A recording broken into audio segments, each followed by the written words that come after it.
Gen Z kids. Gen Z அப்படின்னு ஒரு தலைமுறையை இன்றைக்கி நாம் அழைச்சிக்கிட்டு இருக்கோம்.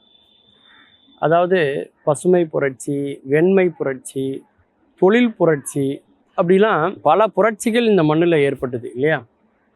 இப்போது தகவல் தொழில்நுட்ப புரட்சி அப்படிங்கிறாங்க, டெக்னாலஜிக்கல் ரெவல்யூஷன் அப்படிங்கிறாங்க.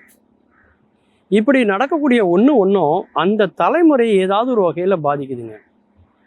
அந்த தலைமுறை குழந்தைகளினுடைய, அந்த தலைமுறை மனிதர்களுடைய குணாதிசயங்களில் பல மாற்றங்கள் ஏற்படுது. அதையெல்லாம் வகைப்படுத்தி பிரிச்சிருக்கிறாங்க. 80 கிட்ஸ், 70 கிட்ஸ், அதுமாரி ஜென்சி கிட்ஸ், 2K கிட்ஸ் அப்படின்னு சொல்கிறாங்க இன்றைக்கி இல்லையா? ஏர்லி ஜென்சி அப்படிங்கிறாங்க. இந்த மாதிரி ஒவ்வொரு பேர் கொடுத்துருக்காங்க. இதில் 1997லேருந்து 2017 வரைக்கும் இருக்கக்கூடிய இந்த காலகட்டத்தில் பிறந்தவங்கள தான் ஜென்சி அப்படின்னு சொல்கிறாங்க.